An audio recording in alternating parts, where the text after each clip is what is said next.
Welcome to the Chalkboard, my fellow football nerds, for episode number 114 of Chalk Talk. I'm your host, Shane Haff, and you can follow me on Twitter, YouTube, and Threads at Shane Haff NFL. I'm joined today by the best co-host in the game. You've heard him on the Tough Cover radio show. It is Mark Henry Jr. Give him a follow on Twitter, and I don't know, Mark, are you doing the Threads thing? Yeah, I have it. It's the same app. I haven't posted more than I think I posted like one thing, and then I was like, I'm not gonna check this again probably. I'm pretty much like copy pasting all my stuff that goes out to Twitter I to should be Threads doing right that. now, but it's still like all of my interactions and like seeing random things that I'll quote tweet that's just on Twitter because you can't like go find it. So all my original stuff is going to Threads, but like this podcast doesn't live stream to Threads, and the shorts that we put out from the Chalk Talk account don't go to Threads. And when I start live tweeting games, you just don't have the time. So, Yeah. I'm hoping Twitter doesn't go under, but Threads is like my semi-escape pod if it ever does, although I've only got like 60 followers. So go give me a follow on Threads. I'll interact with you guys there as well. But give Mark a follow on Twitter and Threads at Mark Henry Jr. _ Mark. I'm already off the rails on this podcast, but how are you doing today? I'm doing well. This is gonna be us yelling at each other. This is gonna be the most contentious pod of the year, me and Shane. No, actually, there's probably some draft. I feel like we've been a little too aligned in terms of draft pods as of late. The first year, we always joke about this. This is so off the rails. We always joke about this, but the first year we did draft content together, me and Shane were going at each other, and we were disagreeing on everything. I think Shane was right on a lot of it, but we were going at each other and yelling at each other, and we were both like, "This would make a pretty good podcast." Like we're going back and forth. It was a good back and forth, and I feel like now we've just agreed on everything for like 2 years. I don't know which of us is getting smarter, but. You just said I was right about a lot of that stuff, so I think that speaks for it.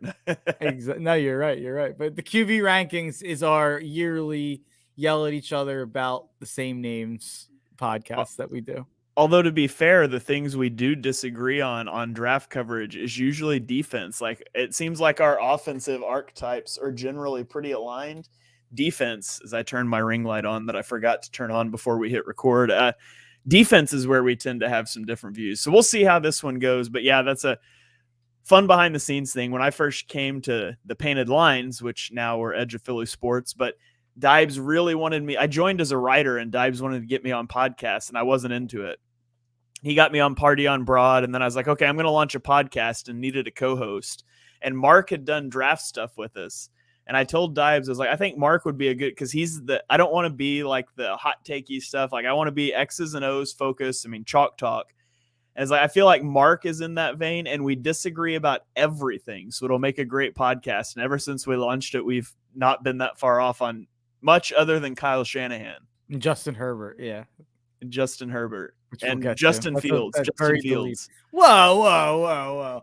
I was anti Justin Fields coming to Philadelphia, but I've always been pro Justin Fields. Yeah, I was. You can go back and search the archives of the live draft show when the Eagles traded up. I was so excited. I thought it was for Justin Fields. And the reason that I was so angry that we were hoping for Justin Fields was because I wanted Devontae Smith. So at least I have that trump card. You do. So, all right. Well, let's dive into it. What we are doing today is we are ranking every starting NFL quarterback who has made more than one start. So we're not ranking Sam Howell. We're not ranking Jordan Love. We are assuming Anthony Richardson, CJ Stroud, and Bryce Young are the respective starters for their teams, and we're not ranking them because they're rookies. Now, at the end, we might tell you like where we would slot them in based on projection, who we would take them over, but we're not going to rank them. So this is going to be 1 through 27, ranking every other starting quarterback in the NFL. And Mark, I'll throw it to you first. I don't think there's going to be a lot of suspense here, but who is your QB1? Yeah, my QB1 is Daniel Jones. No, I'm joking. My QB1 is quite easily the number one quarterback in the NFL, the number one football player in the NFL, and in my opinion, the best athlete in sports. And I think you could make an argument that, and maybe this is, as Bill Simmons would say, Kyle turned the TikTok camera on. Maybe this is like a good YouTube short right here. But the guy might be better at his job than anyone's ever been at their job. Like, that's how good Patrick Mahomes is. He might be better as a quarterback than we've ever really seen an athlete be at their sport. Do you know what his record is, Shane? It's absurd. Tell me. 75-19. That is That's pretty good. that sounds like a dominant high school. Like, if you like take their last decade and it's like, oh, this high school that's won 7 state championships, they're 75-19. Like, that's what that sounds like to me. Like, that's not an NFL record. That's like the Trevor Lawrence, he's never lost a game stat that was Yeah. going around when he was in college. And if we want to, I feel like I'm going to end up being like the QB wins guy on this podcast, and that's going to upset people. And I will talk about that when we get to some other guys. And I think everything's a case by case situation, of course. But if we want to talk about QB wins and we want to talk about QB success and we want to talk about stats, in his career, Patrick Mahomes has won 2 Super Bowls. He's lost a Super Bowl, and he's lost 2 AFC championships in overtime. You have a 40% chance to win the Super Bowl with Mahomes on your team, a 60% chance to make the Super Bowl, and a 100% chance to be in the Final Four within overtime of the Super Bowl. Like, that is an unheard of 5-year stretch. I think you could put this 5-year stretch from Mahomes up against any 5-year stretch of any athlete in any sport of all time. Yeah, I mean, there's no arguing Mahomes number one, so I didn't even have that much on this, but I do want to throw this out. He lost his longtime offensive coordinator. He is going to be throwing to a 34-year-old tight end and a trio of wide receivers this coming season, whose best years are 690 yards, 420 yards, and 250 yards, and they're Super Bowl favorites. Like, case closed. Patrick Mahomes is inevitable. He's just a whole nother level. He is the elite of the elite. And there's some really good quarterbacks on this list. None of them touch Mahomes week in and week out. He's Thanos. He's inevitable. Mahomes is inevitable. That, like, you are going to have to go through him to win a Super Bowl. And that's probably just. Yeah. All right. So that's the easy one. Let's get into the next little group here. The next tier of, I would call these elite quarterbacks. They're just not Mahomes. Elite, but not Mahomes is going to be a thing that's said for a long time. Yeah. Who is your QB2? And I have these in tiers as well. And I think Shane will probably do some tiers on the fly for him. But Mahomes is in a tier of himself. Just GOAT tier. This is my elite tier. And to me, there's actually 4 names. I think a lot of people would argue right now that there's 3, or maybe they'd argue 4 with a different name as the 5th guy. But my number 2, and I think it's your number 2, and I think it would be most people's number 2 at this point, it's Joe Burrow. I mean, Joe Burrow over the last 2 years, I think has clearly been the second best quarterback in football, with the success to show for it. The guy got to the Super Bowl. The guy got to the AFC Championship last year in a really close game. I mean, the guy just wins also. I mean, he's 12-4 this year. Obviously, the one game with Buffalo wasn't played, and he was, I believe, 11-6 the year before. I think, and this is what I wanted to mention when we talk about QB wins. And I think really when I'm emphasizing QB wins, I think I do it at the top, and more than the middle, more than differentiating guys who are close. I think it means more with the elite players. I think in sports, the only 2 players who really have a lot of emphasis and control on the success of their team are a franchise star player in the NBA and a quarterback in the NFL.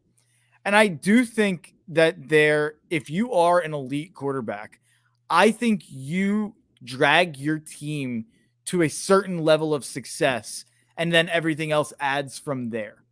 So when I see what Joe Burrow has done the last 2 years, it's pretty easy to put him number 2.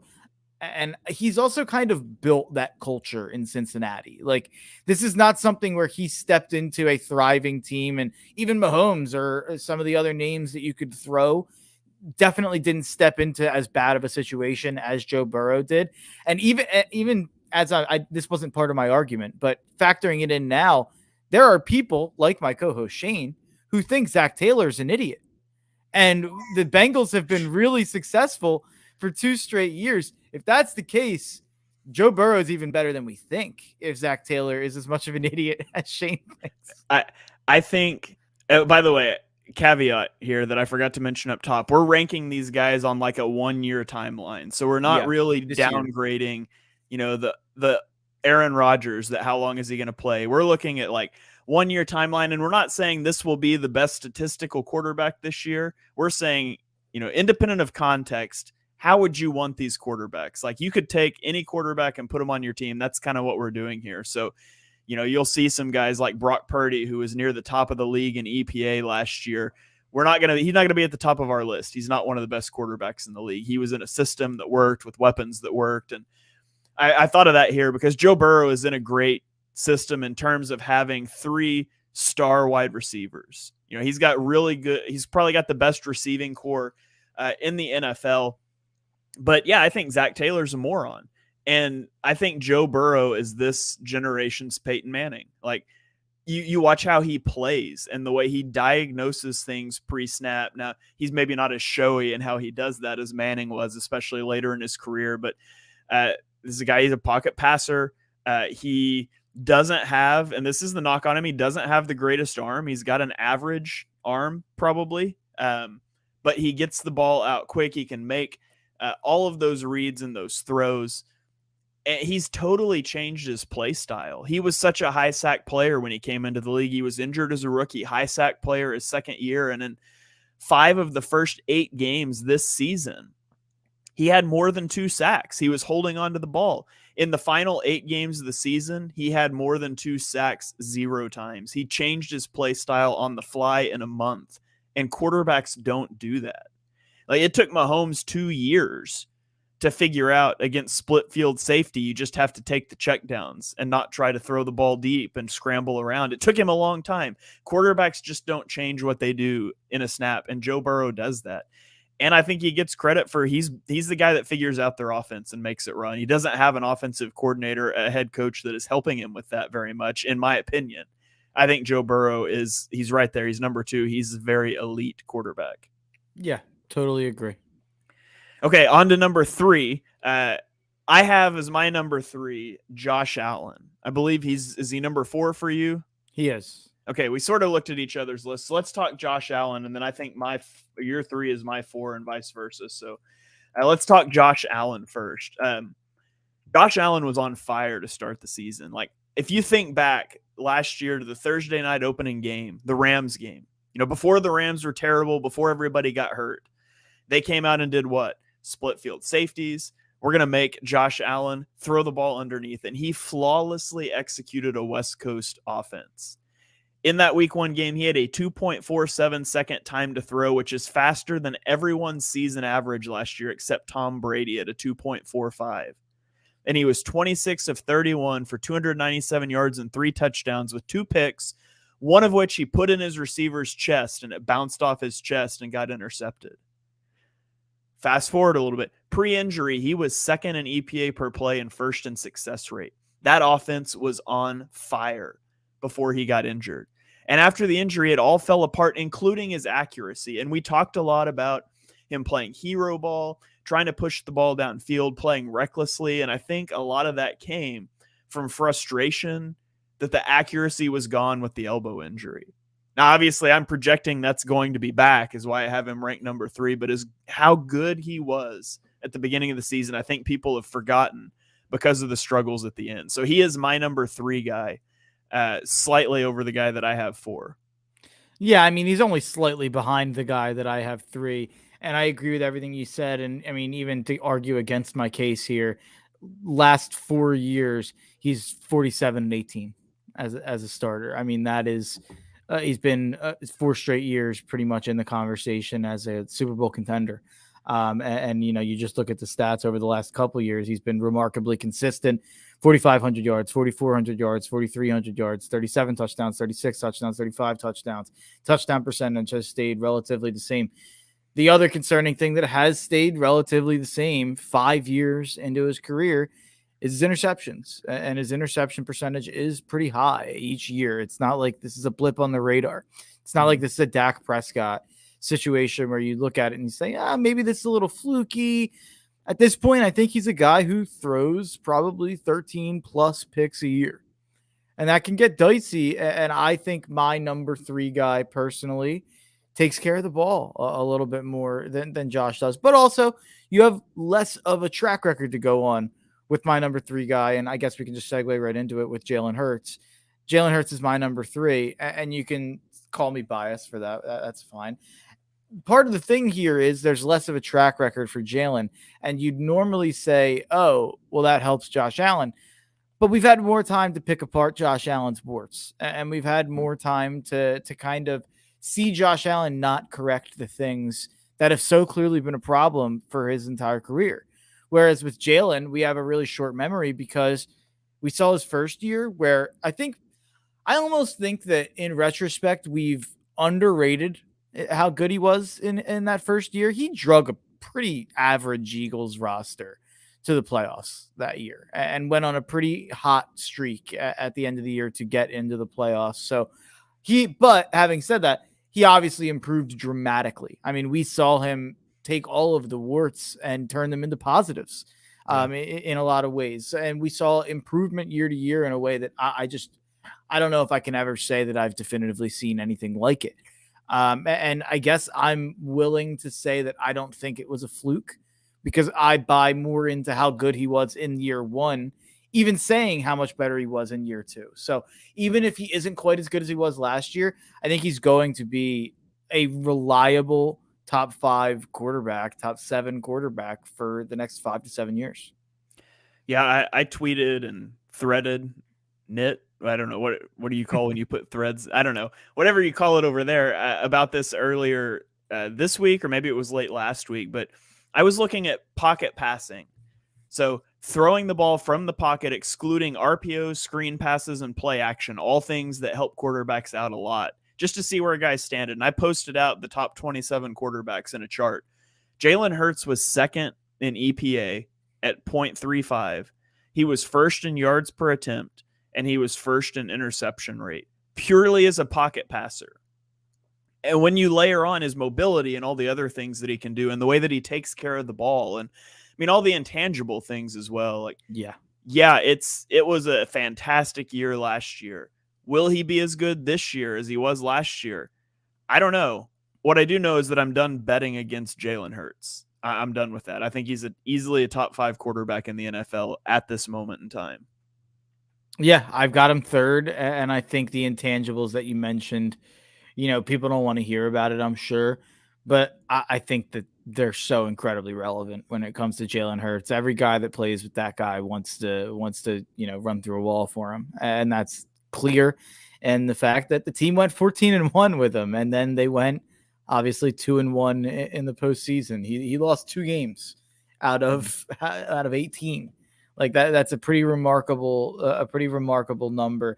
And the fact that he went 8-7, dragging a team to the playoffs the year before that was supposed to win 5.5 games by the Las Vegas standards. I think Jalen Hurts has overperformed every expectation that's ever been put in front of him, whether it be at Alabama, Oklahoma, in his first year as a starter, or obviously this year.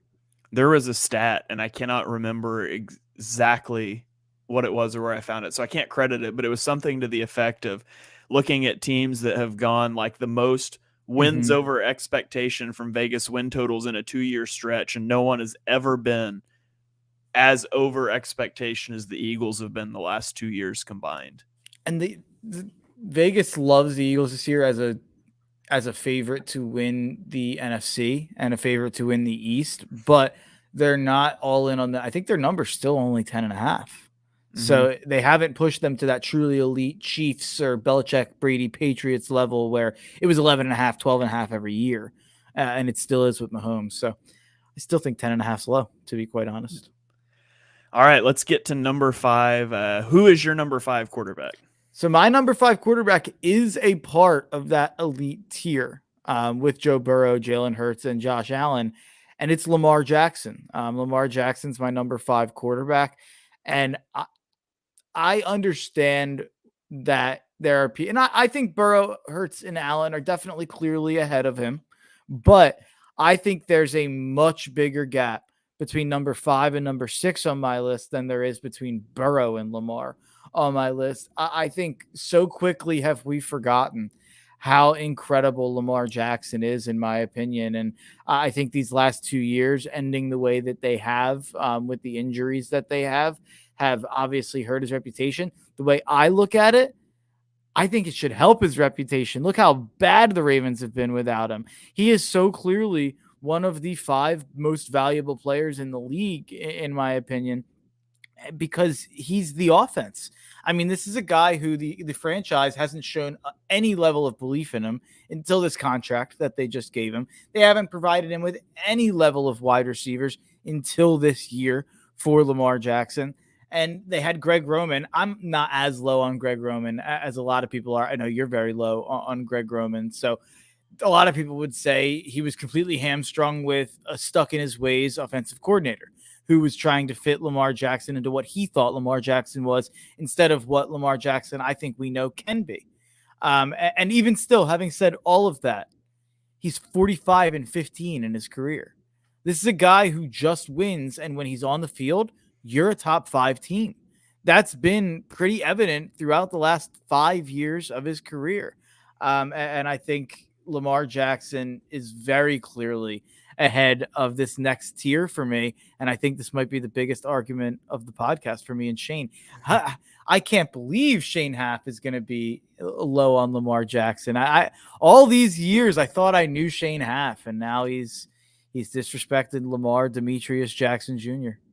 Yeah, so Lamar is 8th on my list. Woo! And a lot of that comes down to health. Yeah. On a 1-year timeline, he's ended the last 2 years on the bench injured. And I'm not a big guy that is going to say, I'm not quick to use an injury prone label. I don't think scrambling quarterbacks are more likely to get injured. In fact, I've argued vehemently against that on Twitter. But at the end of the day, I think there's some really good quarterbacks, and he's had health issues. That said, the Ravens were 3rd in DVOA offensively last year when Lamar was playing. Lamar was 12th in EPA and 9th in success rate while throwing to Demarcus Robinson and Devin Duvernay. Rashad Bateman was hurt. This year, he gets a better offensive coordinator. Mark mentioned that. He gets Odell Beckham Jr., which we'll see. Rashad Bateman. They drafted Zay Flowers. Like, I fully expect if Lamar stays healthy, I fully expect to have him higher than 8th when we do this next year. But for me, the sole reason he's a little lower has nothing to do with who he is as a player. I think he's a very good player. It's got to do with picking nits at the top, and the nit I can pick with Lamar is his health. Yeah, I understand that, and I don't really have an argument against the health thing. I'm concerned about the health, but I think I'm overvaluing the success and kind of putting aside the health because I just don't think this next tier. For me, I have a clear 6, 7, and 8. And I just don't think any of those guys have accomplished enough to be put in the Lamar category of Lamar's just been a Super Bowl contender every year that he's been in the league. And I just don't think you can say the same about these other guys yet. And I think there's the next 2 guys on my list are probably going to be higher than Lamar going forward, especially the one. And I'm going to make a strong statement when we get to my number 6. But it's interesting, the Lamar discussion, and it'll be interesting to see what happens. It's a put up or shut up year for Lamar, even though I guess not really since he got the contract, but it's a put up or shut up year for his reputation. And in terms of, maybe, but if you get Odell Beckham Jr. comes in and isn't off his injury good, Rashad Bateman's coming off an injury, like I'm excited about the receiving core, but it's very possible that we're going to be sitting here in November and just being like, man, Lamar just doesn't have any weapons once again, which would be a shame. You're totally right. I'm willing to be positive because they've tried. Mm-hmm. At least they've tried something, whereas in the past we've just been like, they didn't do anything. This is unbelievable. Like, so at least they did 2 moves, and I like the ideas of the moves. There's a chance it doesn't work out. I'm probably, if we were ranking receiver tree or weapons, however you want to phrase it, I'm probably lower on Baltimore than consensus still, because I'm still skeptical. I was never as high on Zay Flowers as a lot of people are. I've never been as high on Rashad Bateman as a lot of people are. I'm actually probably a little higher on the idea of Odell than a lot of people are, but It won't be surprising if the receivers aren't good, but we've seen him make it work with such bad receivers that to me, I'm having a hard time it being worse. It feels like one of those three guys has to stay healthy and pop a little. Like it feels like it. I mean, and my other argument would be he made Hollywood Brown like another level of player in people's mind. He made Hollywood Brown a guy who got traded for a first round pick. This is a guy who I thought was going to be like a 50 catch, 800 yard a year type guy. What did he have his last year in Baltimore, Hollywood Brown? I'm pretty sure it's like 100 and like well over 1,000 yards. Like he had a crazy year before he got traded to Arizona. He had 91 receptions for 1,008 yards and 6 touchdowns with Baltimore in 2021. It's not as good as I remembered it, but it's still, yeah. I mean, that's still like better than Hollywood Brown is, in my opinion. Yeah, I remember being terrified that the Eagles were linked to Hollywood Brown because I'm a big Oklahoma fan. He played at OU. I remember being terrified when the Eagles were so linked to him because I was like, I do not want him. I don't think he's worthy of a first-round pick. I was upset when the Ravens went in on him as the guy to help Lamar, but I was even then more upset when after a year that Lamar had him and he had 91 catches and 1,000 yards that they traded him. And I get the trade was good. Like value-wise, he's not worth a first-round pick. You got a starting center for a decade. But read the room, Baltimore. Like your receiver room is terrible. And you're trading the only okay one. And even though it's a good trade, you have to like take your situation into consideration. And I don't know how this turned into me just bashing Baltimore, but yeah, I would have taken that trade in a heartbeat. Yeah, for sure. You have to do it, but man, it was the optics are bad. Yeah, it was tough it was tough. But yeah, for me, clearly number 5, and the two people I sent my list to, this was their gripe with me. Lamar Jackson doesn't belong in this tier with Burrow, Allen, and Jalen. I vehemently disagree. I absolutely think he does. All right. Well, speaking of quarterbacks that don't have receivers. One more question, real quick. Why does Lamar Jackson get labeled as a playoff loser, but Josh Allen doesn't? I don't know. It's a good question. I'm just asking because I feel like you could pretty easily compare their playoff. Maybe because Josh Allen lost in the playoffs and didn't get to touch the ball in overtime. Not to reignite a debate from our last episode about the overtime rule changes. That's fair. 2020 is a good argument. I'd say he got punked the last 2 years, Josh Allen. But yeah, it's a good argument. 2020 will definitely always stick with people forever because it was the greatest football game ever played. Yeah, it was. Okay. My number 5, speaking of quarterbacks who have not had receivers, and you can break out your QB wins thing here, but is Justin Herbert. Yeah, he's really earned Mark, I'm going to make you say a positive thing about Justin Herbert. What's his best trait? Like, you think of Justin Herbert, what's the thing that sticks out? He's got a great arm. I'm not. Yeah. He's got everything you'd want when you're building a quarterback in a laboratory. So my ranking. No. You don't get to be negative yet. Yeah. You said exactly what I thought you would say, though. His arm. Everybody talks about the arm. That's not even in the top 2 things, in my opinion, that's most impressive about him.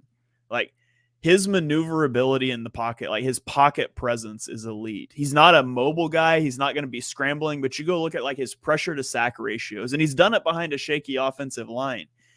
They're tops of the league. He is so good at making those slight movements in the pocket that, to be honest, most people aren't going to just notice watching a game, but you go watch it and that's what you're looking for. He's so good at sliding out of pressure, and he moves through his progression so fast. I will never forget, I think it was 2 years ago, seeing a 2-point conversion play where he made it to his 5th read on a 2-point conversion play. And that's just insane. He had 0.17 EPA per attempt when Mike Williams was in the lineup last season, which would have ranked 6th in the NFL. He's consistently been hamstrung by a lack of weapons, injuries to the weapons he has, lack of speed, and an awful offensive coordinator. Now, you talked about a put up or shut up year for Lamar. This is a put up or shut up year for Justin Herbert because they went and got a receiver. What's the receiver's name? I'm Quentin blanking Johnson. now. Yeah, okay. Yeah, not who I would have gotten, but they went and got a receiver. More importantly, they got an offensive coordinator. I think Kellen Moore is a fantastic offensive coordinator, and I fully expect Herbert to play at a level that gets him a lot more recognition than from people other than just the film nerds. Maybe it's because there are no Chargers fans like capping for Justin Herbert online, but I feel like he is. I don't think there's any shortage of Justin Herbert stands on Twitter. If that's what we're talking about, but none of them are Chargers fans. This is all like film nerds and stuff. But anyways, I just think people think, oh, he's got a cannon of an arm, which is true. I just think that's like the third most impressive thing about him. My problem is all of it's there. He's got all the tools. At a certain point, if you're going to be a top 5 quarterback, you have to do something. You have to earn something. You have to accomplish something. The guy blew a 28-0 lead in his first playoff game. And I understand that everyone's going to throw it's the defense's fault and it's all these things. How many times did Justin Herbert have the ball after 28 points were up on the board? Do you know? I don't. How many? 5. 5 times against the Jaguars defense, which was bottom half of the league in almost every metric that matters. 5 times he had the ball. He didn't do anything with it while Trevor Lawrence was going up and down the field after starting the game with 4 picks. Trevor Lawrence threw 4 picks in that game. I walked out saying, you know what? Trevor Lawrence stepped up when it mattered. And I understand that that's not a very analytical way of looking at things. And I understand that that's not maybe correct. If you look at the stat lines, Herbert had a better game for sure. Trevor Lawrence threw 4 picks and I walked away feeling like he was less of a loser. I couldn't believe that Herbert couldn't get anything going in the second half of that game. And not all of it's his fault. Absolutely not. But I've just never seen anybody get handed more and praised more for doing less, is my problem with Herbert. He's going to be a top 3 quarterback, probably. Maybe top 5. Maybe there's a lot of really good quarterbacks. So whatever. He's going to be in that conversation for a decade. He's got everything you'd want. He's got every tool you'd want. My problem is, let me see him earn it a little before I'm putting him above Jalen Hurts, Lamar Jackson, Joe Burrow, Josh Allen in that conversation. And that's my issue. And I'm fine putting him above Trevor Lawrence. I have Lawrence 6 and Herbert 7. I think you could convince me either way. If you're, putting truth serum in my coffee and making me say, which quarterback I'd rather have for the next 10 to 15 years, it's Trevor, and it's not close for me personally. I have bias in there about that just because I still believe that Trevor was the best quarterback prospect I ever evaluated. I think that I don't even look at that rookie year as anything. I look at last year as Trevor's rookie year, in my opinion. I don't think anything about that Urban Meyer situation should be counted. We could talk about Anthony Lynn and we could talk about the Chargers roster and whatever problems there are. Nothing in the history of the NFL might ever be comparable to the situation Trevor walked into with Urban Meyer, hanging out with co-eds and kicking kickers. So it was a mess there for his rookie year. But I think that I would take Trevor's mobility. I would take Trevor's kind of his big game feel. I think he's been in those moments in college and he's stepped up. He won a championship. And I think we saw that in the playoffs and not just in the Chargers game. I loved how Trevor played in the Kansas City game. I feel like people have kind of forgotten that game was close. That Jags-Chiefs game, that was a really close game. And so I guess I'm transitioning from the Herbert conversation here, but I have Trevor Lawrence. We both have Trevor. We both have Trevor Lawrence 6. Yeah. And 5-year timeline, I would rather have Lawrence than Herbert. Oh, wow. I didn't think you'd say that. He was so impressive down the stretch last year as he started to settle into the Doug Peterson offense. And I remember and obviously he was a generational prospect, and I try to find a way to talk about those guys and give the strengths and weaknesses. And one of the things I said as a weakness of his, and you're nitpicking, he's going to be the number 1 pick, but he had a really simple offense in college. Mm-hmm. And so I had some concerns about that coming into the league. I said, I don't think he's going to come in and like light the league on fire as a rookie. Now, I didn't think it was going to be because Urban Meyer just didn't show up half the time, but I thought there would be a little bit of struggle in that transition. Well, second half of last season, he's running a West Coast style offense at an elite level. And he had some decision-making breakdowns that I thought stemmed from poor pre-snap reads at times, specifically like that Chargers game. They got him a few times. Overall, he had a tremendous second season, which was really kind of like his rookie season. And Trevor Lawrence, top-notch quarterback, I would easily hitch my wagon to him for the future. I think he will be it. I think he'll be competing for that number 2 spot within a year or two. I agree. And if you said, we're drafting quarterbacks for the next 10 years, it's probably my third pick. It's probably Mahomes, Burrow, and then him. And then you have a conversation after that about Hurts, Allen, or Herbert. I'd probably take Hurts, and it's really tough. That's a really tough one to rank for the future. But yeah, Lawrence would probably be third, and I think Lawrence will be in my top 5 next year. And I think the Jags, if there's anyone outside of the Chiefs and the Eagles that are going to win the Super Bowl, I think it's the Jags. I've said that before. I think that they have a path there with their division. I think Trevor Lawrence is in for a huge breakout season in terms of statistically as well. Bet the Trevor Lawrence MVP props.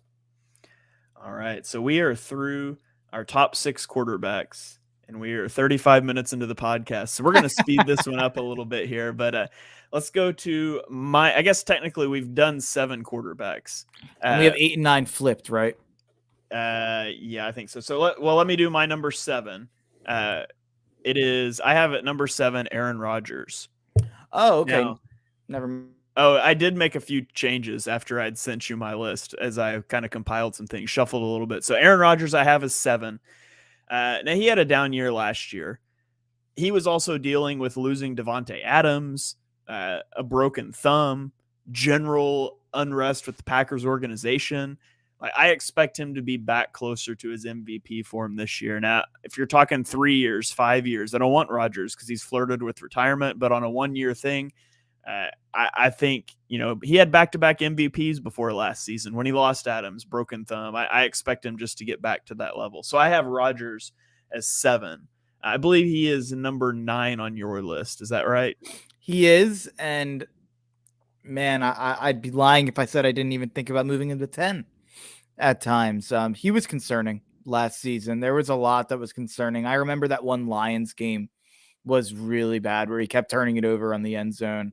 And that kind of always sticks in my memory. And even the last game against the Lions, the second game against the Lions, all they needed to do was win, and they were into the playoffs there. And Rodgers didn't really show up for week 18. And yeah, if he was 35, I'd probably have him 6th.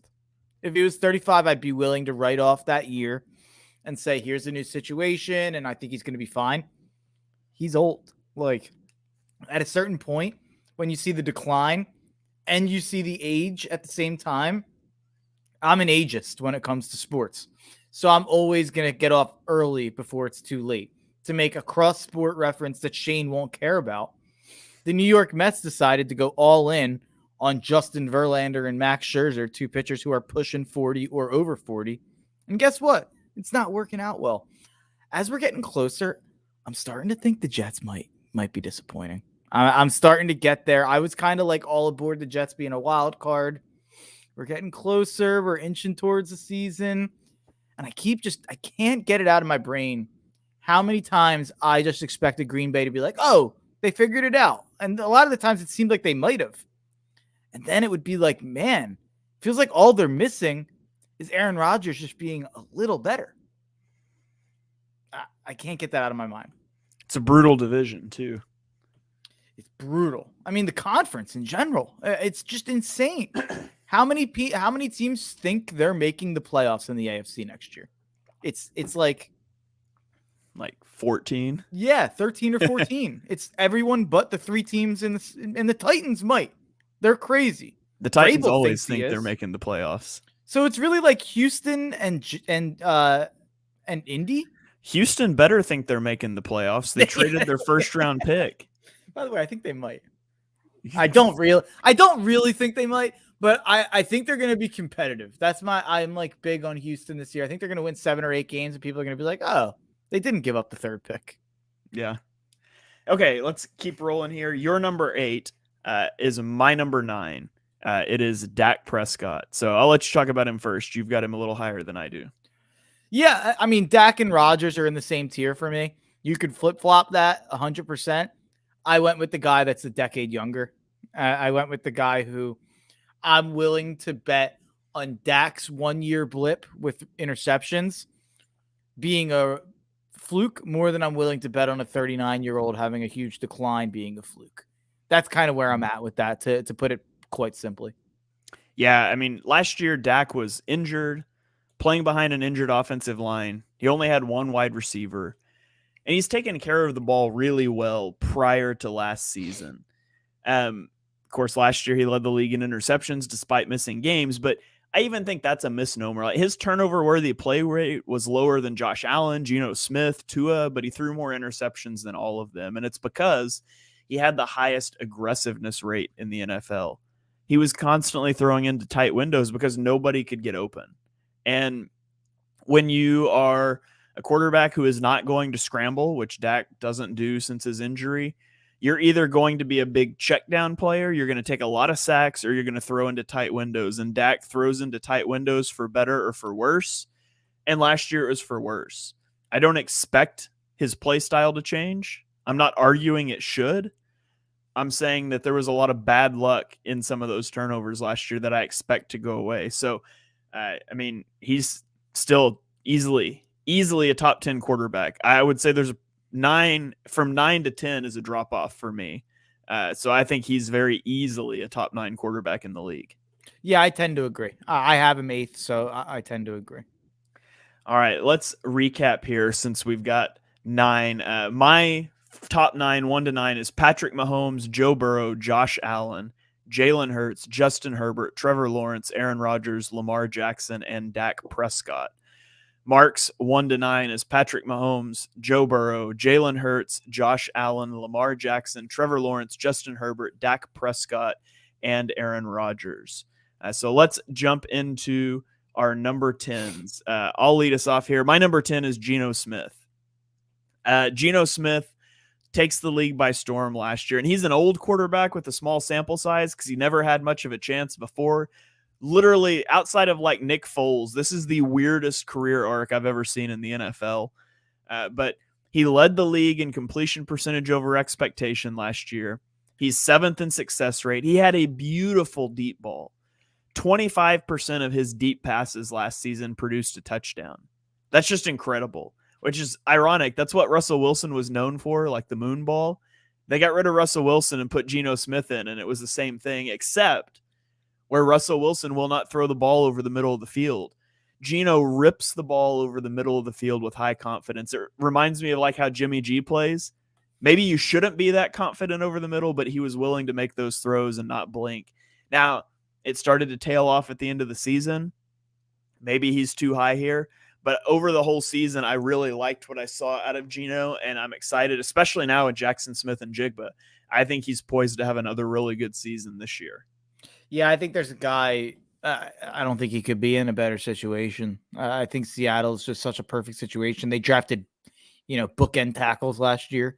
They figured out their O-line. They have obviously one of the better receiving cores in football that got even better with, in my opinion, by far wide receiver 1 of this draft. I have a feeling he's going to have a really good year again this year, but it's hard for me to fully buy in on Geno and put him up in this conversation when all we have to go off of is 1 year that we're admitting he looked bad for the last quarter of. So that's my concern with Geno. I have him 15. So that's where I have Geno. And so obviously I had Mahomes in his own tier. I had the next 4 in their own tier. I had Lawrence, Herbert, Dak, and Rodgers in their own tier as B+ options. I have Geno in my 6th tier as quote unquote exactly average. That's where I have Geno. All right. Okay. So Geno is 15 for you. He's 10 for me. Tell me who your number 10 is. My number 10, and he's in his own tier, and it's Tua Tagovailoa. And it's just hard to talk about Tua without talking about the concussions. Because when Tua was healthy last year, he was unbelievable. A lot of those charts you tweeted out, a lot of those things you tweeted out, it's like, look how good Jalen Hurts is. My takeaway was like, oh my God, Tua was unbelievable. Like the air yards, the EPA, like everything you could look at there with Tua tells you how good he was to start that year and how good Mike McDaniel was at building an offense around him and the things that he does so well. And you mentioned poise in the pocket with Justin Herbert. That's always been the thing that I love about Tua is the footwork in the pocket and what he's able to do. Now, that's not going to matter if someone gets to him and throws him on his head. Yeah, I need That's the Tua to be a concern. little more scared in the pocket, if we're being honest. Yeah, it's fair. It's a fair criticism. The thing about it is before he got hit that way, it didn't really happen with Tua. Like he avoided hits really well, even last year.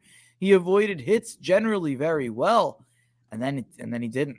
And so I have a feeling that we're going to be talking about Tua in past tense for a long time because I don't know if he's ever going to be the same.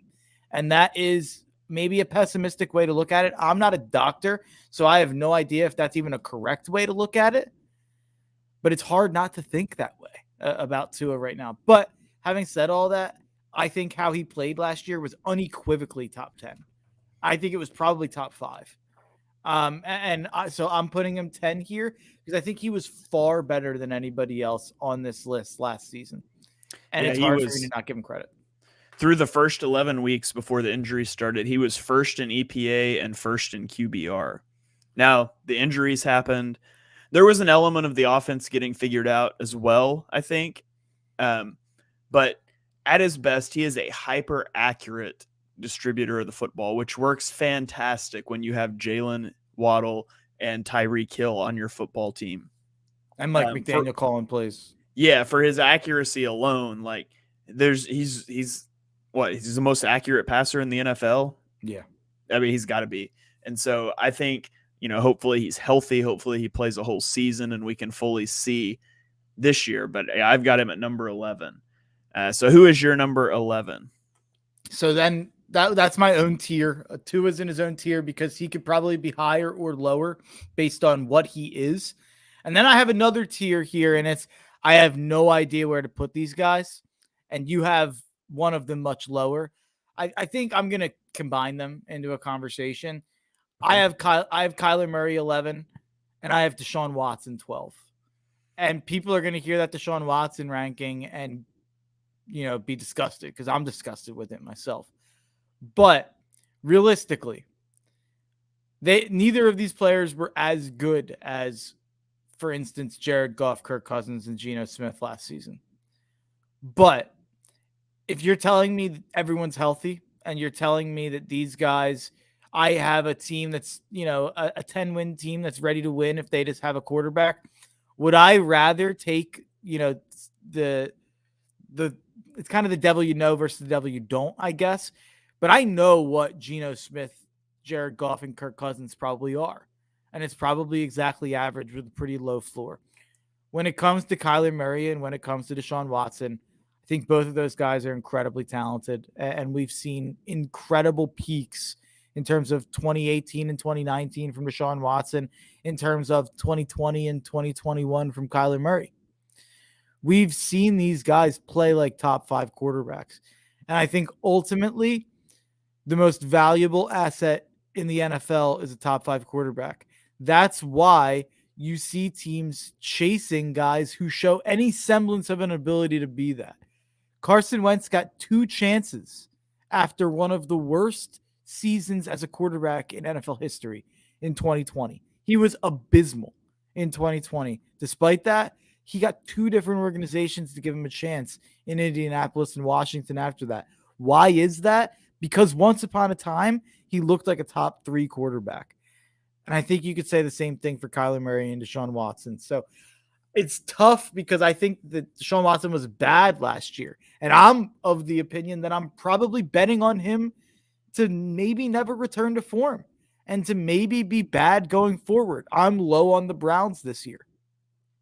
But it's hard for me to sit here and say, if I'm looking at things, if I was a GM looking at things from a purely football perspective, and I got told I could have Deshaun Watson or Jared Goff, I'd probably take the home run swing.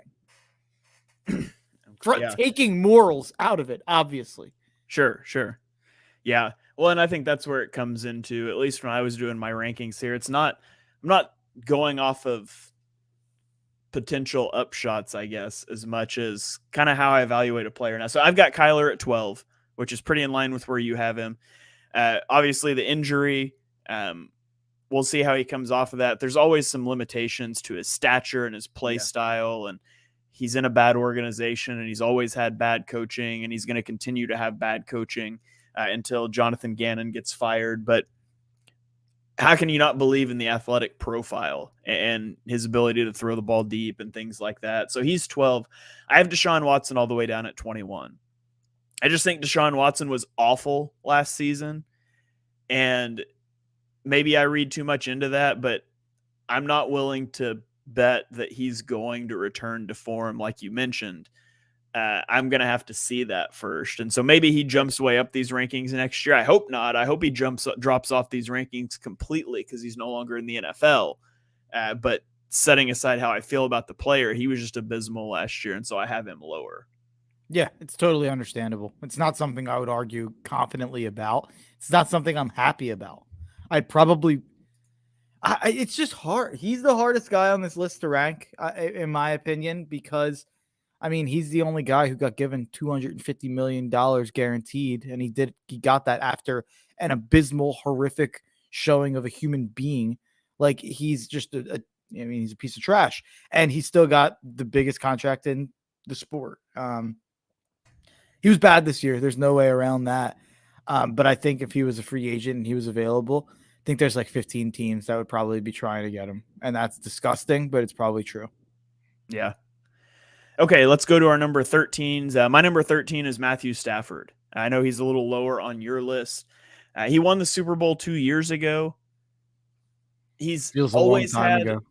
Yeah, it is a long time ago. He's always had a top arm. Even in the Super Bowl year, though, he was interception prone in stretches. He put the ball in harm's way a lot with poor decision making, thinking that his arm can bail him out, which sometimes it can, sometimes it can't. Now, assuming he's healthy for this season, which there's no way for us to know that, so I'm making the assumption that he is, I would put him about 13th in the list in terms of who I would take.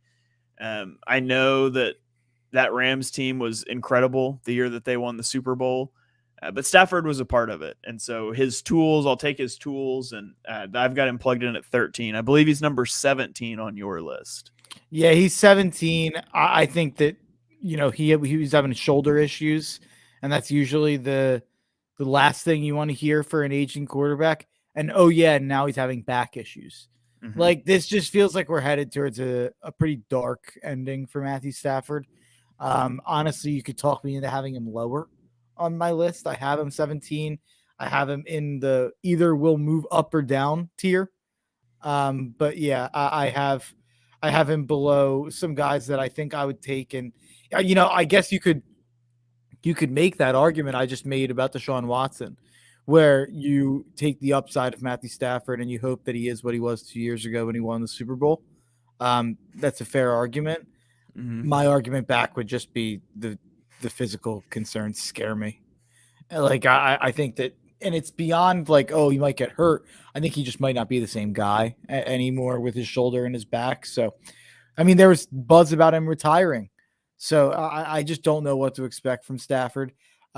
It becomes, would I be willing to bet on the upside in terms of Watson or Stafford? And it would be Watson for sure, taking personal out of it. Yeah. Okay, who is your number 13? My number 13, and I'm just going to group these three together. We already talked about Geno Smith at 15. So I'm going to group these two together, I should say. Jared Goff, Kirk Cousins, Geno Smith are my exactly average tier. They are not going to, have a great impact on what your team does, in my opinion. I think your team, if you're a 9-win roster and you throw one of those guys in, you're going to be a 9-win roster. That's kind of how I feel about each one of those guys. maybe that's unfair to Goff. I think Goff, I would take Goff over Cousins and Geno personally, but those three are peas in a pod, in my opinion. Okay, yeah, I have Kirk is number 14 on my list.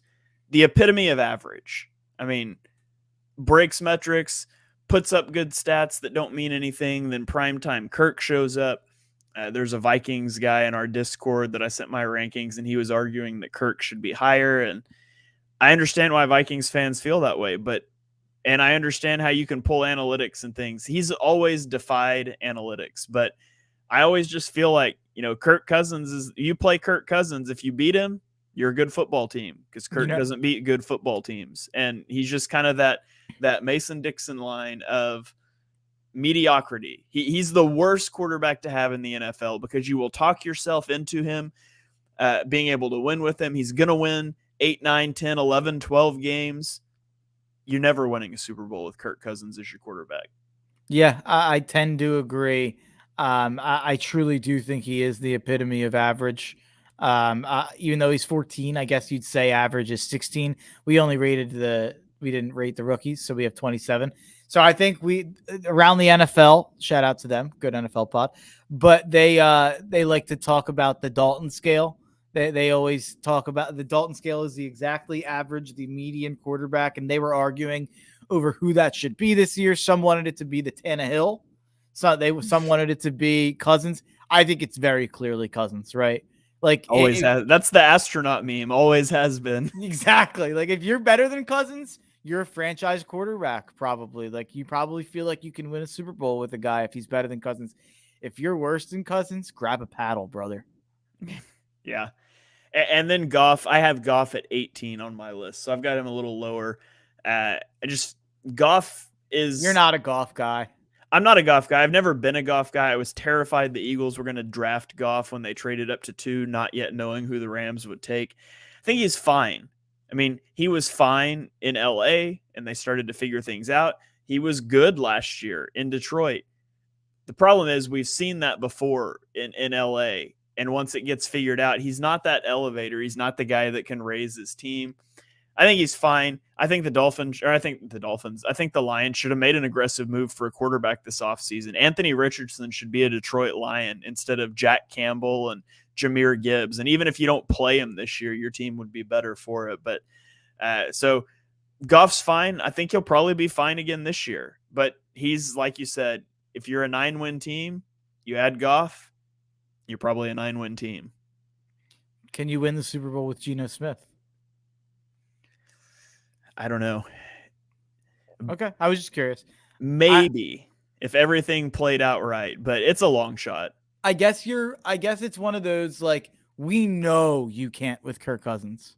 Yeah. Geno, it's still a new thing. Like you could say, like, look, he was good for the 1 year. Like we don't have years of experience of knowing that exactly what he is, I guess. After seeing Nick Foles come off of a bench and beat Tom Brady and then promptly get benched everywhere he went after, I'll never say you could never win a Super Bowl with anyone except Kirk Cousins. Yeah. But yeah, I mean, if you don't have a top 8 quarterback, it's a long shot to win a Super Bowl when you're going to be playing against Patrick Mahomes or Joe Burrow or Josh Allen. Like it's just a long shot. They wrote him off, but he didn't write back though. So let's move on to 16. Let's write him off.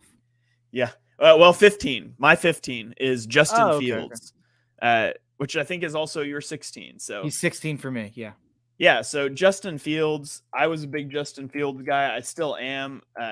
Nobody is more dynamic as a runner, including running backs. Like you go look at wins above replacement, Justin Fields almost doubles the next closest person. I thought a running back would be up there. Nope. Justin Fields, top of the list.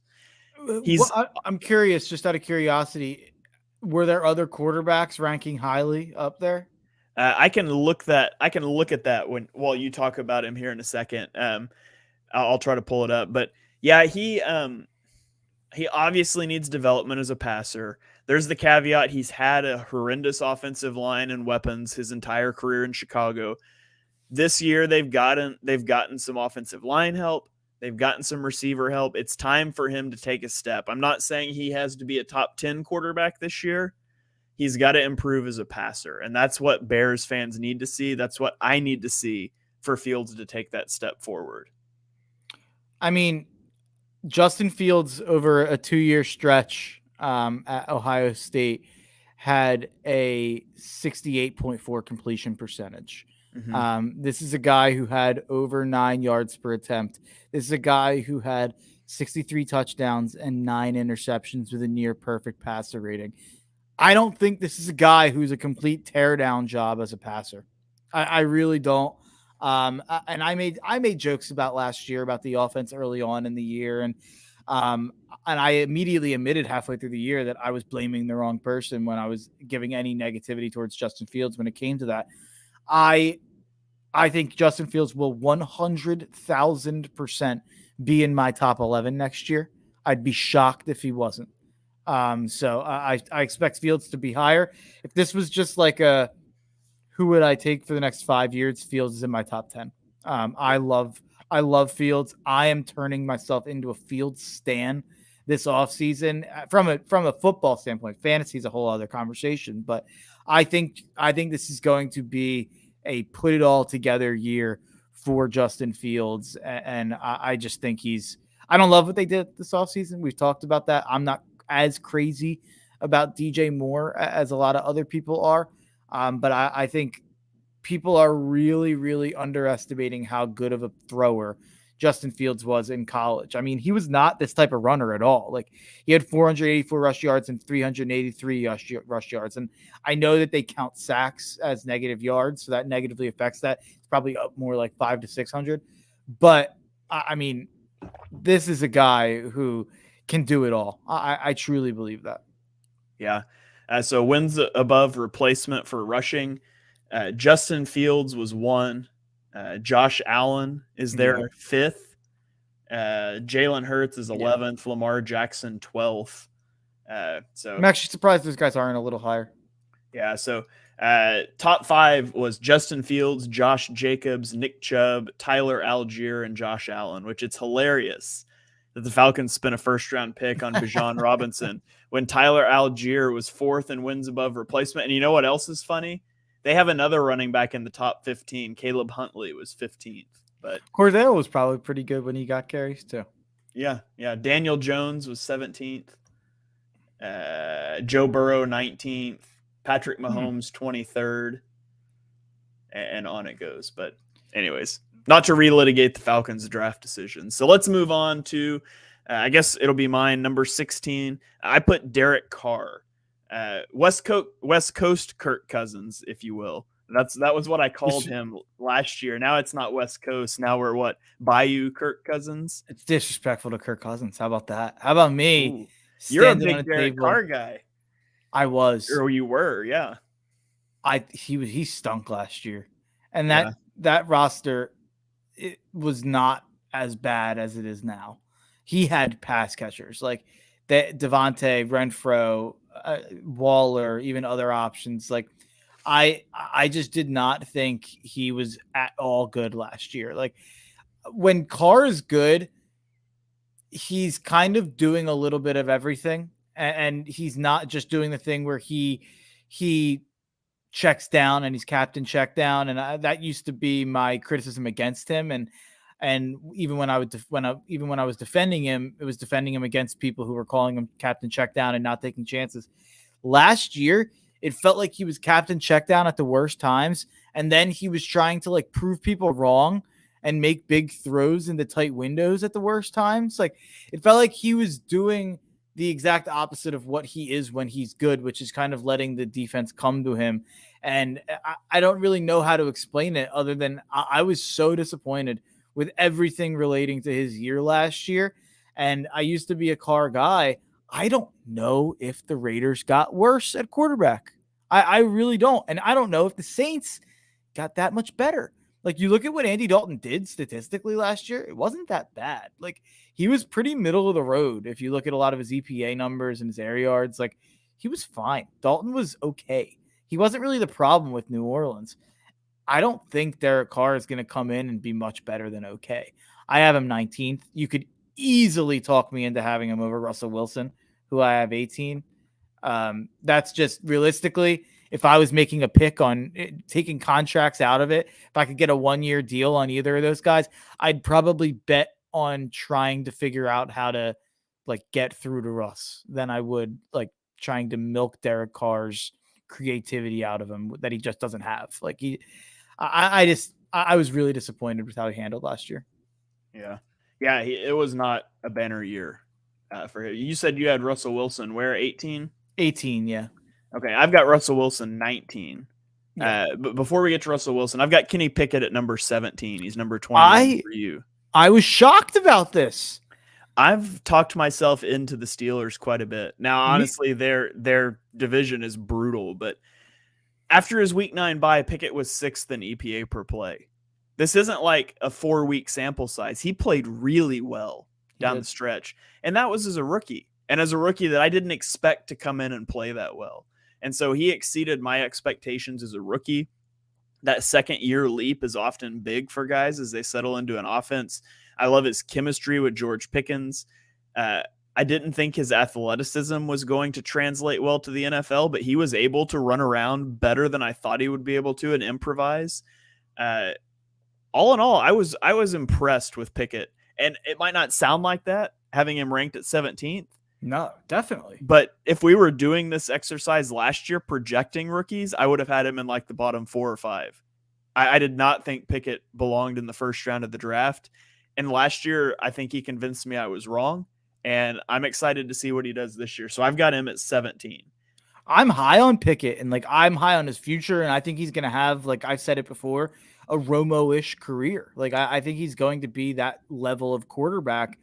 It's just hard for me to put him over Fields, Stafford, Russ Wilson, Derek Carr, Daniel Jones. Like it's hard for me to put him over those guys who have had pretty sizable success, each of them.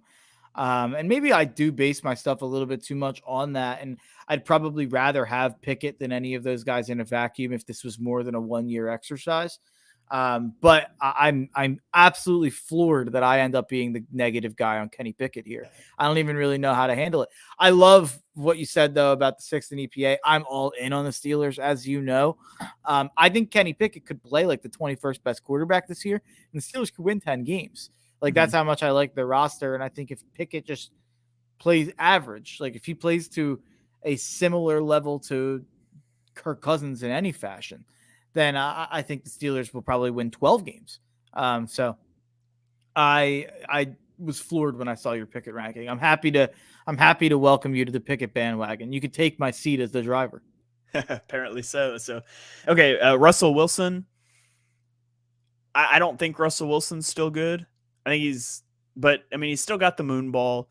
His athleticism's starting to wane, but at the end of the day, I would take him over anybody else that's still left on this list. So I wasn't going to put Russell Wilson like at the very bottom based on 1 year, but I am very concerned about Wilson. How much was Nathaniel Hackett? We're going to find out. Sean Payton's the second best coach in football, in my opinion. So Nathaniel Hackett's the second worst after Urban Meyer of all time. Yeah. It's such a massive swing in coaching that I'm willing to give Russ 1 more year at this middling tier, kind of like I'm willing to wait and see. All right. Who is your number 20? Daniel Jones, which I believe you also have at 20. Yeah. Daniel Jones is also 20 for me. Great year last year. Did not push the ball downfield whatsoever. I hope for Giants fans that the new turnover avoiding Daniel Jones is the new wave of the future. I fear the only reason that he did that was because he threw the ball. He just hit checkdowns all season. So that's my concern. But when you have the athleticism he has, and if you can take care of the ball, you have a certain floor. So that's why I had Daniel Jones at 20. Yeah, the running ability really gives Jones a leg up. And honestly, if I might be biased in putting Jones at 20. You could probably make a case that he belongs at 18 here. You could probably make a case that he probably would have had more of a market than Derek Carr. What do you think as a free agent? Yes, I think so for sure, because he's got the mobility, and that's what teams want. Yeah, there's an argument that maybe I have him below Carr, and there's no argument for it. So, yeah, I might be biased in having him this low, but I think that Jones, as at this point, has proven me wrong. That he is at least a serviceable option. Okay, so that is number 20. We've done both of our 21s, ironically. My number 22 is Ryan Tannehill. I think Ryan Tannehill, he's not afraid to take hits. He'll step into hits and make throws. My biggest thing with Ryan Tannehill, I wish is different, is we all know Ryan Tannehill was a receiver in college, right? I wish he would use that athleticism and that mobility. And I think I would put him above Daniel Jones. I would probably have him above Russell Wilson, Jared Goff at this point. He just doesn't do that. And if you aren't going to use your mobility, I can only have you so high. Like, that's going to put you down near the bottom of my list. So I have Tannehill at 22. I believe you had him at 24. Is that right? Yeah, I have him at 24. It would be interesting to see what he would look like in Atlanta. There was a lot of speculation that Atlanta was going to make a move for him this year and has kicked the tires on it. And I've even heard some Falcons reporters say that if Ridder doesn't look good after a month, don't be surprised if they trade for Tannehill. Arthur Smith worked with him in the past. Would be interesting to see if they'd use his athleticism at all there with Bijan in the backfield and Algier and obviously London and Pitts out wide. I do think that makes a ton of sense. And even though I have Tannehill 24 and I would have Ridder 27, there's a pretty big, massive difference there between those spots. So I have Tannehill 24. I'm surprised you have 10, and I know it's going to be a health thing. Jimmy G is better than Ryan Tannehill, right? Just like in terms of as a quarterback. I think so. Yeah. Yeah. That's. I knew that it was probably just a health thing, and it's fair. He's played one healthy season in his career, so I understand the concerns with Jimmy G. I've become a Jimmy G defender and a Jimmy G guy because I do think a lot of the times when we talk about him, especially in the offseason, I think we forget how good he is when he plays because he is generally very good. I do need to see him play for someone that's not Kyle Shanahan. It's fair. Which is the other thing that I had him down. We've seen Tannehill and other, not that he's in a QB-friendly system. I guess they have a running game. But, yeah, Jimmy G's at 24 for me, 22 for you.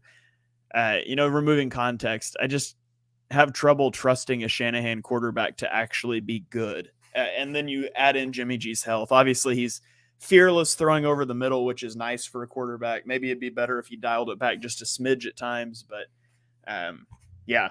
and Brock Purdy, who is my 23, he's your 25. Same sort of thing. Small sample size. He's a Shanahan quarterback with no outstanding traits. And so, like I said, he was near the top of the league in EPA last year. I remain wholly unconvinced he's actually a good quarterback. I'm going to have to see that. Honestly, I thought about ranking him lower because I think that there's a chance that if Baker was that guy last year in San Francisco, he might have even been better. Like maybe Tebow's right. Maybe they would have beat us. No, I'm joking. But yeah, I think that he might have even been better than Purdy in that situation. And I think that's an argument against Jimmy G for sure. That how good Purdy looked. So it's interesting, the Purdy Jimmy G conversation. All right. So here's our list just to jump the gun a little bit, but I'll put it up here because it's getting a little convoluted. You have Mac Jones at 23. I have him at 25. And then we have the same 26 and 27. Baker Mayfield, 26. Desmond Ridder at 27. So talk to me about Mac Jones. There's part of me that take a drink. I ask a question. Yeah. There's part of me that wanted to have him at 22, actually. He was really good in 2021. Like he was legitimately a top 15 quarterback that year. Problem is, he was probably a bottom 5 quarterback last year in the time that he played. And how much of that is the fault of a defensive coordinator and Joe Judge, and how much of that is that he was overperforming as a rookie. It'll be interesting to see what happens with a legitimate offensive coordinator, albeit not one I'm not necessarily what I would call a bastion of creativity in Bill O'Brien. But I would say that it's at least a massive improvement just to get to someone who has coached offense in the NFL. Yeah. I thought you were about to use the what on me. The way you were looking at your computer, I thought I was getting a what. Oh, no. Last year was a mess. I was unconvinced on Mac Jones as a prospect. Didn't think he should have gone in the first round. I still don't disagree with that. I think when you're going to play the way that he plays, you have to have some sort of elite arm talent, elite processing. And I just don't think he has that. So for a guy that's not mobile, I wouldn't draft you to begin with, but you have to have something, some elite trait. And I just don't think he has it. So that's why he's down on my list. And then we round out the bottom with Baker Mayfield, who been a lot of places, not been in great situations, but he's kind of floundered in a lot of places he's been. Maybe that changes in Tampa Bay. And then Desmond Ridder, who we almost excluded from this exercise because he didn't have very many starts, but we figured we would throw him in here. But he's going to be at the bottom regardless. He hasn't done a lot. He was a mid-round pick. Maybe he can excel this year in that Falcons run-heavy offense. It better be run-heavy with Bijan Robinson and Tyler Algier. And to be honest, with Desmond Ridder as your quarterback, you better be run-heavy. But and so that kind of rounds out the rankings. Did you have anything you want to say specifically on Mayfield or Ridder? Baker looked pretty good with Sean McVay at the end of the year. That's all I'm saying. I would not count on that to continue with Byron Leftwich and Tampa Bay. But yeah, I wait. Did Leftwich get fired? I can't remember. No. He's still there. He's still there. Yeah, that's what a fumble that guy had. He was going to be a head coach 2 years ago. He turned down Jacksonville allegedly, which then led them to offer Doug the job. They wanted Leftwich instead. And then last year we watched Leftwich put together maybe like the worst offensive game plan of all time. That's crazy. But yeah, Baker looked good in LA. So it's hard to wipe that out of my brain. I'll never forget that Christmas game. Yeah, I think. Oh no, I was wrong. Leftwich got fired. I was thinking of Bowles. My bad. Yeah, Leftwich was brutal last year. I have no idea who's even calling their offense. Yeah. So there it is. There is our rankings 1 to 27. Mark, real quickly, projecting these other 5 guys, who would you take them over? For me, I'll let you think about it for a second, so I just throw it to you. I would take all 3 rookies over Matthew Stafford. So I'd take all of them in like that 13-ish range. Wow. Just for this year? Oh yeah, I guess that's true. If I'm just talking this year, I'd probably bring it down. But like if I had yeah. Okay, if I'm just talking year 1, how good they would be, I would say I'd take Bryce Young above Justin Fields at 15. Wow. I would take CJ Stroud above Carr at 16. Richardson, I would probably take above Goff. And then Howell and Love, I have nothing to base this off of, but I would take them over Tannehill. Howell, I'd put last. I think he stinks. Love, I would rank above Ridder, and that's it. Richardson, just because I do think it's a project, I'd probably rank him right below Tannehill. And then Stroud and Young I think they're neck and neck in terms of how good they'll be right away. I'd probably even argue that Stroud is better set up to succeed right away just as a prospect. But that's tough. I would definitely rather have Fields than both of them, I think, for this year.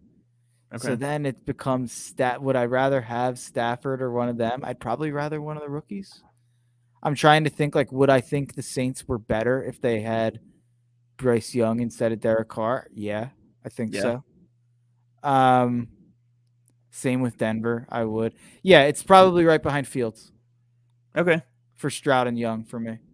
So there you have it. If you were a fan of one of the teams with rookies, we may not have talked about your team much, but we definitely talked about these quarterbacks a ton during the draft process. So you can go check out our archives if you want, our QB ranking episodes. All of that stuff is out there. So, Mark, I think that's going to about wrap it up for this episode. do you have any final thoughts or anything you want to get off your chest? Anything you want to plug? The floor is yours.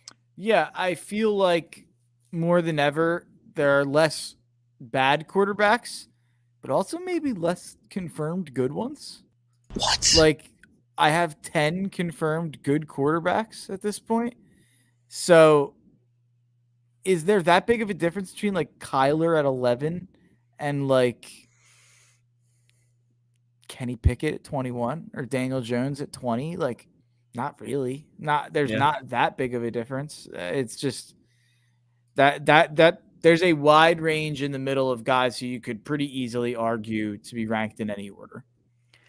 Just so you know, the clip I'm taking from this show is you saying there's not much of a difference between Kyler Murray and Kenny Pickett. I'm going to take out the context. Hand size, about not much different. Similar hand size. All right. Well, that is going to about do it for this episode. We will be off next week. I'm going to be traveling to a family reunion, so no Chalk Talk next week, but Mark and I will be back the following week to do some as yet undetermined podcast topics. So if you guys have something you want to hear us talk about, you can hit us up in Twitter DMs. You can DM the Chalk Talk account at chalktalk_NFL. Let us know what you guys would like to hear us talk about. Maybe we'll rank like the top 10 weapons groups or something. I think we should rank. I think we should do it the whole league. The whole league's weapons? Top 32. Oh gosh. Let's get that wild. sounds like a 3-part podcast. Let's get wild. No, nothing will go longer than this. The quarterback rankings is so contentious. I love it. Yeah. So anyways, I hope you guys enjoyed this show. Thank you for joining us for episode 114 of Chalk Talk. If you enjoy what you heard on the show, and we know that you do, except for that one guy in chat, be sure that you turn on notifications, smash the subscribe button, give us 5-star ratings and reviews wherever you stream your podcasts. You can follow me on YouTube, Twitter, Threads at Shane Half NFL. Mark is on Twitter and Threads at Mark Henry Jr. _. We will catch you guys in 2 weeks to talk more football.